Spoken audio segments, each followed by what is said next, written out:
It Takes Balls is brought to you by our new sponsor, D's Nuts. Yes, you heard that right. If you've never heard of them, check them out at grabdsnuts.com. But warning, these are not your grandparents' peanuts. D's Nuts has really shaken up the nut game. They're gourmet, fun, and packed with flavor.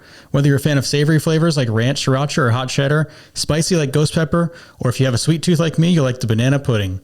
D's Nuts has something for everyone. But D's Nuts aren't just about taste, they're about making a difference. For every bag, can, or piece of D's Nuts merch purchased using the coupon code NUTCHECK on grabdsnuts.com, you can save 10%, and another 10% gets donated towards supporting Testicular Cancer Awareness Foundation. So the next time you're craving a snack that's both delicious and meaningful, reach for D's Nuts. Because when it comes to supporting Testicular Cancer Awareness Foundation, it takes balls and it takes D's Nuts. Available at grabdsnuts.com, Amazon, and Walmart locations nationwide.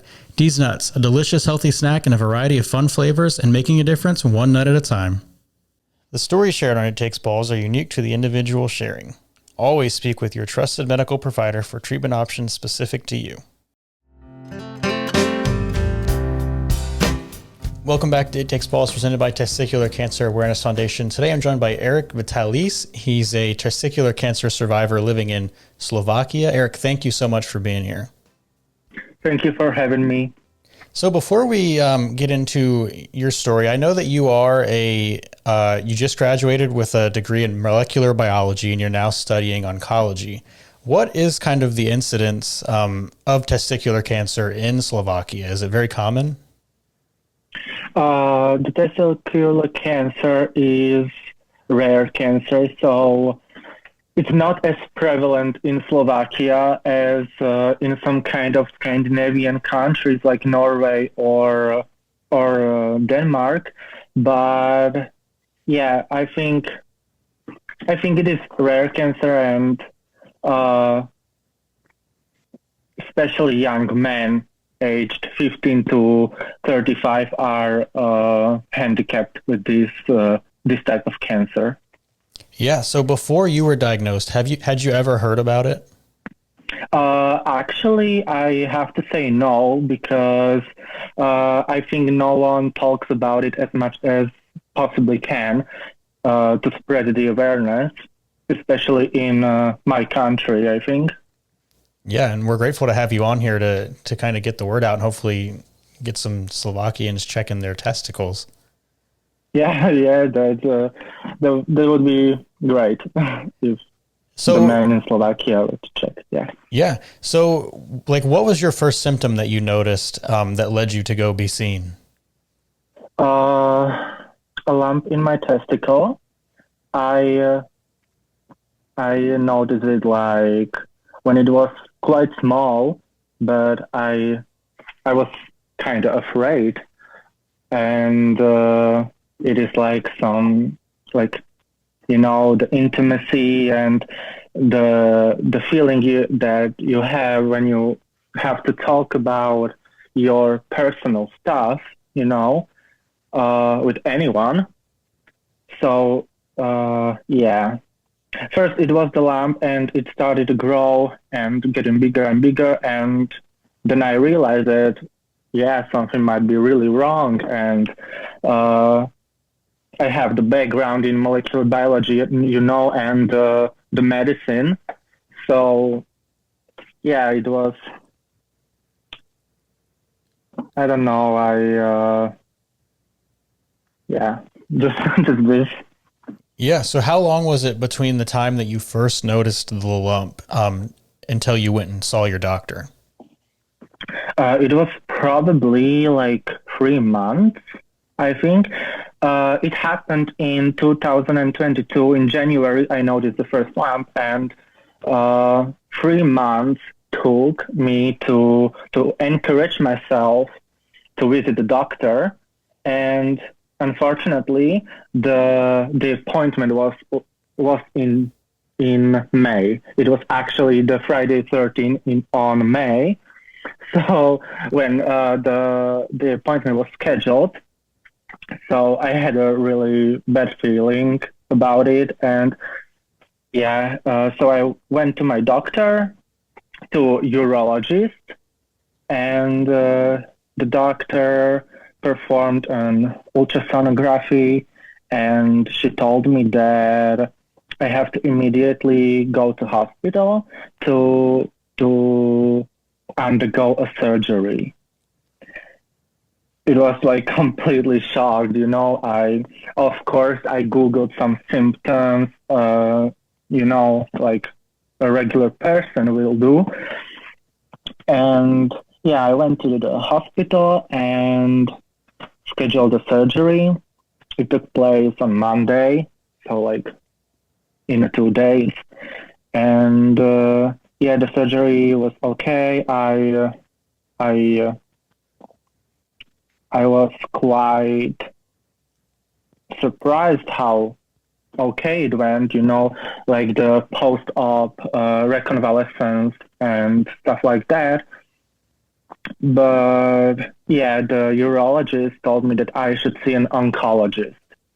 And so I went, I found an oncologist, which I visit till today, because she is a very great doctor, and everything was okay. My oncomarkers were good after surgery, so I scheduled a regular checkup, surveillance, and on the first checkup after the surgery, my oncomarkers went above, like rised. So it was the time that I was told that I have to undergo chemotherapy. So I started chemotherapy on September 2022, and it took like 4 months. No, 2 months. 2 months from September to the end of November. Yeah. Okay. So what's the healthcare system like in Slovakia? Like, do you have a regular doctor that you go to annually, or is it like you just you had the lump and they just assigned you to whoever? I have a doctor. Everyone in Slovakia should have a doctor, which is like GP or physician. And if you want some specialized appointment, you have to go to your doctor, who will give you paper with the question for the specialist, and it's on your own to find a specialist. Okay. Yeah, it doesn't matter if it's like private one where you will pay, or is it like from the state, like it's completely free. So I found one, and she told me that I have to go to hospital and undergo a surgery. But overall, I think the healthcare system in Slovakia is not that bad. I mean, some hospitals here are very, very old, and they do not have the facility to like the new machines, new diagnostic approaches. But in the part of Slovakia where I live in, I think it's completely okay. Gotcha. Okay. All right. So you went and saw your oncologist, and what was the next steps from meeting with your oncologist? When I first met her, it was okay. I was completely fine without any tumor. And the next time I saw her, she performed a classical biochemical test on my blood. So the oncomarkers were above, but I didn't have any pain or any lump or nothing. I felt completely healthy after the surgery. So it was like quite a shock when she told me that I have to take a chemo. So when I was admitted to the hospital for the chemo, it was, I felt angry maybe, but sad. Of course, sad that I have to stay in hospital, not meeting with friends. I had to stop my studies. It was when I was in fourth year of college, and I should graduate next year. So it was right when I have to assign my final year of college. So it was really, really not the best time to undergo chemo. And yeah, so I was in the hospital at the chemo. The first cycle, I had 4 cycles of chemo. So it means that I had to be in hospital for 1 week, then 2 weeks home, and this 4 times. But unfortunately, I had severe side effects. So it was not that easy as someone would think. So after the first cycle of chemotherapy, I did not have any adverse effect of chemo, but of course I was weak, the classic one. But yeah, after that I developed fever, and she told me beforehand that if I will develop fever, it is really dangerous because your white blood cells count is really low, so you are not going to be able to fight any infection. So I was completely panicked. So was this fever after you had gone home, or was this while you were in the hospital? Yeah, no. When I was in hospital, everything was okay. Okay. But when I got home, I was home for 3 days. And then I started to develop fever and nothing else. I wasn't feeling sick unless the fever was still rising, And so we called, and she told us that I have to go immediately to the hospital. So we packed my stuff and go to hospital. I didn't know what is going to happen, And so when I arrived in the hospital, the doctors told me that I have neutropenia, which is the state when your white blood cells count is very low, as I mentioned. So yeah, I had to be there for 1 more week. And after that, I go home for maybe 4 days. And then again, I had to be admitted to the hospital for the next cycle of chemo. So it was really, really bad for my mental health, to be honest, because, no one wants to be in hospital. Everybody wants to be with their family, with their friends, at home, and not being isolated, if I can say it like that, in hospital.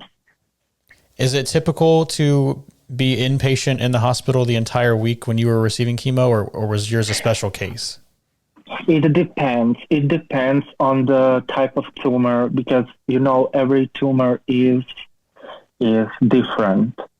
And the oncologists have special guidelines for each type of tumor. And for testicular cancer, at least in Slovakia, I don't know how it is in other countries, but it is typical to be in hospital 1 week during the chemo, because the chemotherapy is administered to you every day of the week. Some tumors have it you will go to an ambulance and you will stay there for 8 hours while the chemo is going to your veins, but then you will go home and come back next week. But it's not the case of testicular cancer. Gotcha. Did you have a CT scan at any point before you started chemo? I know you mentioned that you had a lymph node in your retroperitoneum that was large. Yes, it was actually the first checkup with my oncologist when she told me that I have to go to chemo. It was based on the biomarkers level and also the CT scan.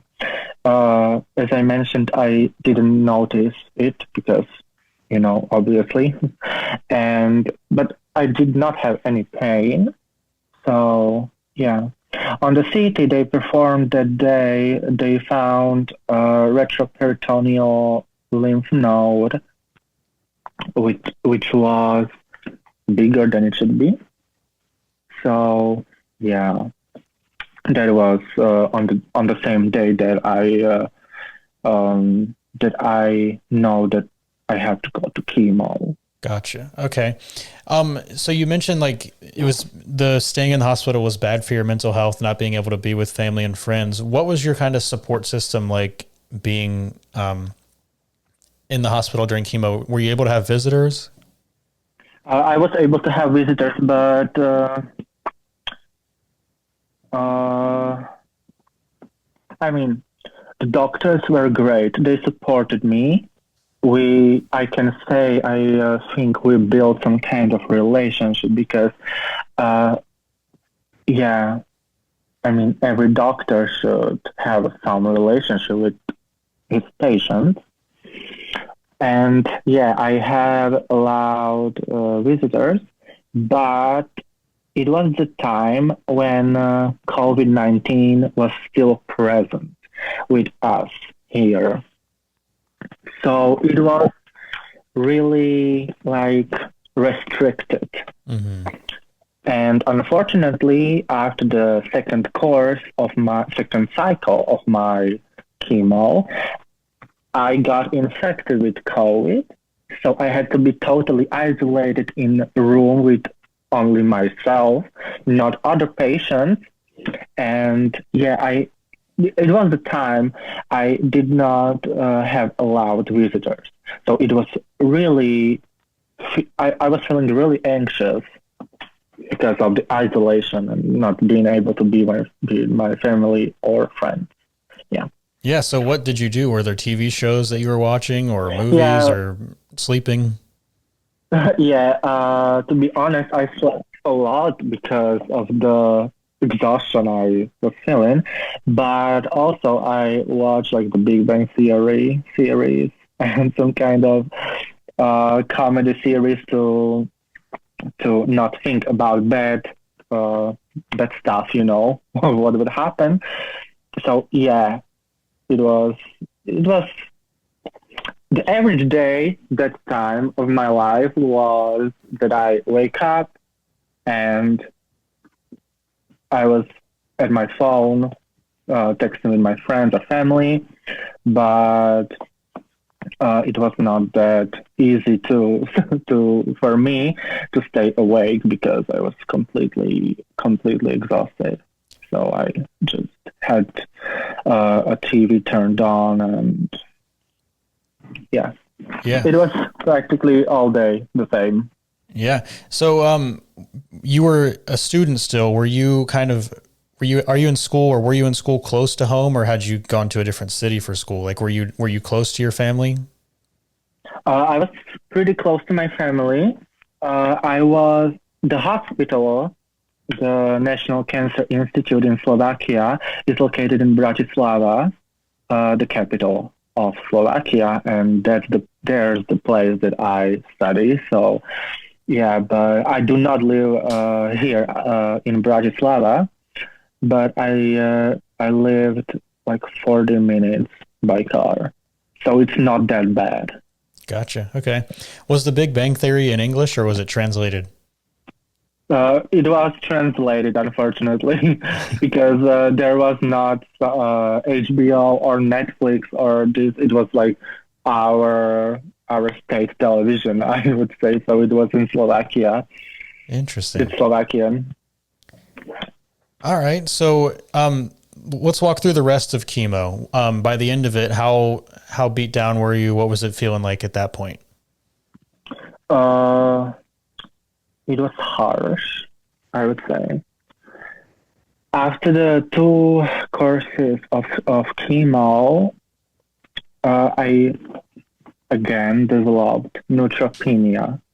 So it was again the most severe side effect, probably most severe. So I had to be admitted again to the hospital, then the COVID, so the time I was spending in hospital was not like 4 weeks that it was scheduled, but it was like almost 7 weeks. And the doctor told me that if my side effects were worse, it is good because the cancer has lower probability to return. She told me that.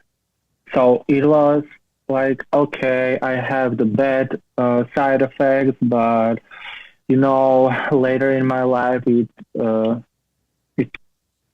don't have to come back, But besides the neutropenia, of course, my hair went away.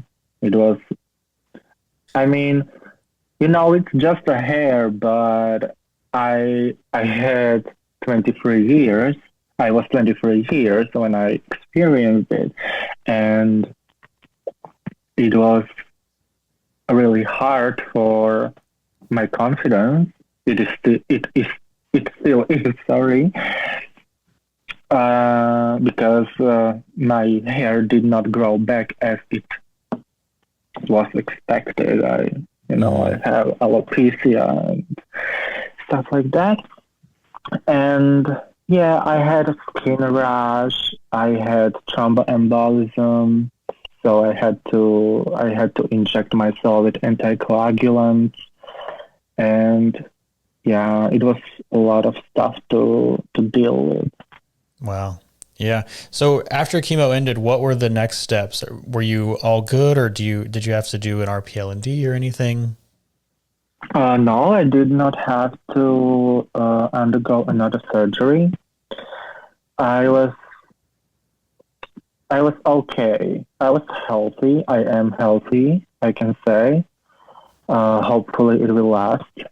And yeah, it was like that. I go to regular checkups with my oncologist, and everything seemed to be normal, back in normal. That's great. I don't remember if we mentioned it off the top, but we talked about it before we started. You're now an oncology student. Did your experience with cancer influence your decision? Yes, definitely. To be specific, I'm doing my PhD in experimental oncology here in Slovakia, and the thesis I work with, or the type of cancer I work in, is testicular cancer. So yeah, definitely my diagnosis influenced this kind of my life now. So yeah. Yeah. So like after you graduate from getting your PhD, like what kind of career are you looking at? Are you doing research into like what kind of things will you be working on? Yeah, I would really love to research testicular cancer, specifically testicular cancer, obviously. And yeah, maybe I can help a little some young men to help. I don't know, like, sorry, my English Yeah, you're okay. not good. Yeah, I would love to help young men to not be afraid, maybe. And, in testicular cancer, it's overall a really curative cancer, but there is a group of patients who do not respond to chemotherapy as well as they should. and that's the aim of my study, to find some ways, some drugs maybe that will help them and cure them. Awesome. Do you go to any of the like European urological conferences or anything? Because we have a board member on our organization, Khalid Al-Khatib. He's actually a doctor and he's a 2-time survivor. He's from Saudi Arabia. He's got a lot of European colleagues and he's a researcher as well. So you guys should connect. Yeah, I think it would be great. I started my PhD like 2 weeks ago, so I'm really new to this kind of sphere.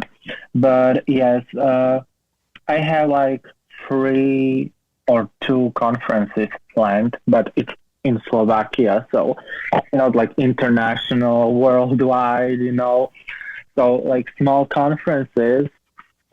So I'm really looking forward to connect with other people from the oncology field. Yeah. Amazing. Have you met any other testicular cancer patients or survivors since your diagnosis? In hospital only, and it was like maybe 2 from when I was in hospital. There was only 2 or a few patients with testicular cancer, so not much, I think. Yeah. So do you think there's room for improvement on the awareness of testicular cancer in Slovakia? Of course, I think it should be spread along the public. I don't mean that. I don't mean like specialists or scientists or doctors, but the average population, a regular population, because I was part of it and I did not have any information about it. So yeah, definitely that should be some awareness. Where can people find you if they want to connect? I have every social media, I think, Instagram, and yeah, mostly Instagram. Cool. I'll link your Instagram in the description. Erik, thank you so much for being on It Takes Balls, and I look forward to the research that you're going to do in the future and the lives that you're going to change. Thank you very much. For more information and resources for your testicular cancer journey, visit testicularcancerawarenessfoundation.org. You can also follow us on social media at Testis Cancer. We're on Facebook at Testicular Cancer Awareness Foundation.